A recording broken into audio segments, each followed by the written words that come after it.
To begin with, a subsidy is a sort of financial aid given to organization or economic sector, typically to assist the sector or its constituent. In other words, subsidy were first prepared to boost export sales for select food goods, to preserve the stability of people living expense, particularly in urban areas, and finally to support the development and production in agriculture product and attain food self-sufficiency.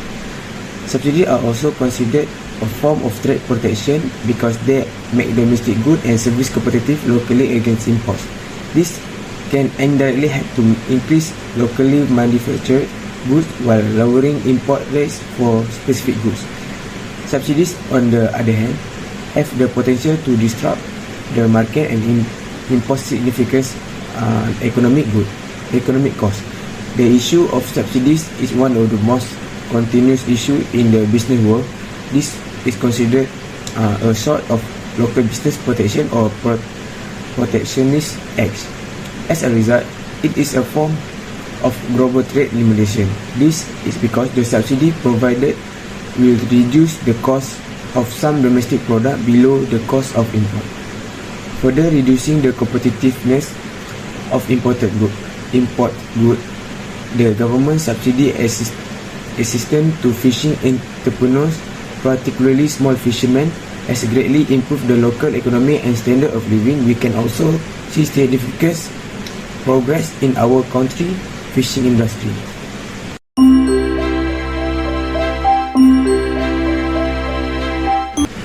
So one of the problem statements discovered in this study is related to the full subsidy, which is one of the most important factors for fishermen because it lowers the cost of carrying out fishing activities.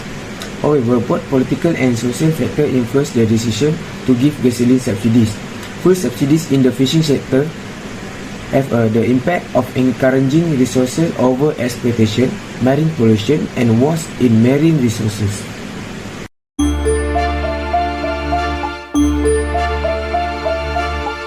Literature review.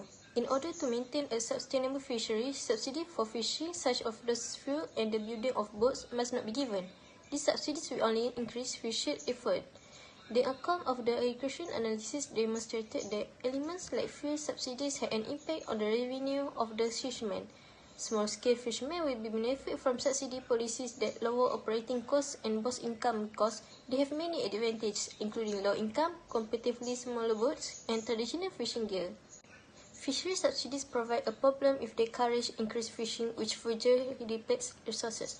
If the subsidies result in stock depletion, they may be deemed damaging. Beneficial, ambiguous, and harmful subsidies are the three types of subsidies.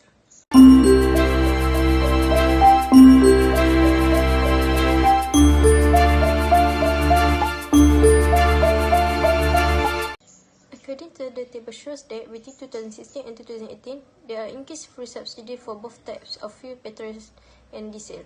The percentage change in Malaysia's fuel subsidies of petrol recorded from 2016 to 2018 increased, which was 601.05%. As evident, the value of Malaysia's fuel subsidy of petrol in 2016 was as much as 9.48 million, increased to 66.46 million in 2018.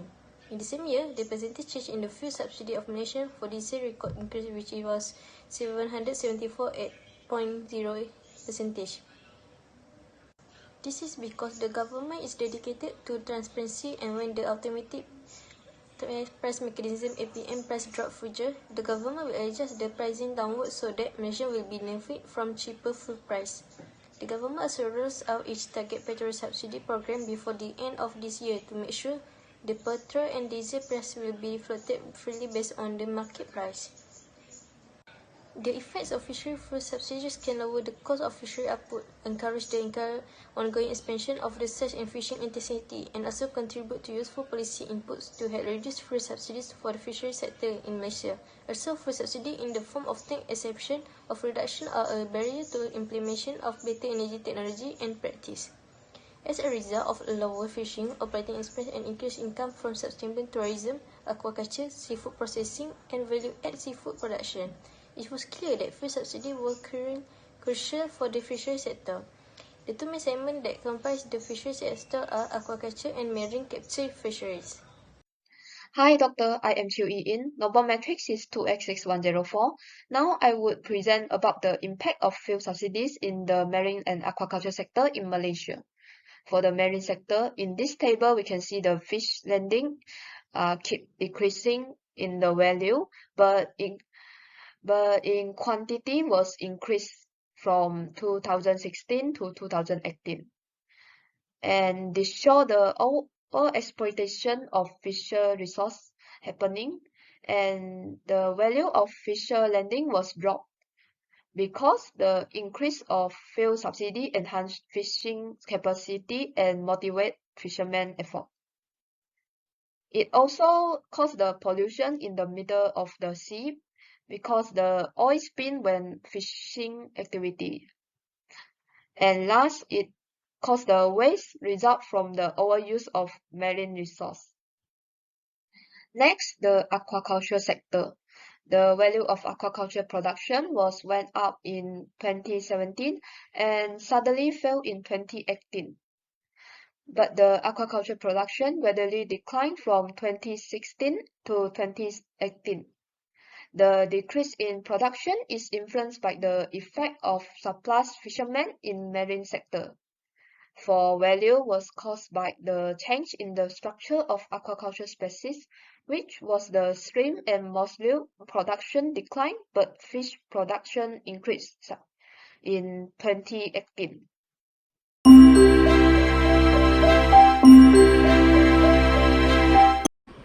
The scheme was put into place in 2006 to aid in defraying some of the costs associated with fishing operations that fishermen were forced to bear as a result of the market rising oil prices. As we see in this table shows that the data in 2017 recorded an average of 55,052 petrol and diesel subsidies recipients, of which 37 and 451,000 diesel full recipients and 70,601 petrol full recipients.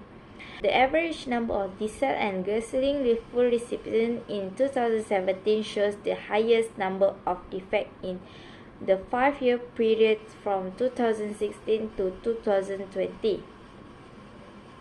However, in 2020, the average number of gasoline and diesel fuel subsidy recipients was recorded as 48,960 people, where diesel fuel subsidy recipients as many as 13,944 people, and petrol fuel subsidy recipient totaling is 35,061 people. This average is the lowest average over the 5 years from 2016 to 2020. Therefore, giving subsidies to fishermen benefit them not only ease their burden in earning a living, but this subsidy also make it easy for them to go down to the sea to catch a fish. Thank you for the presenter. My name is Muhammad Syamil Kim Shamsul with number matrix 28671. Let me explain about impact of fuel subsidy on fishermen well-being in marine and aquaculture.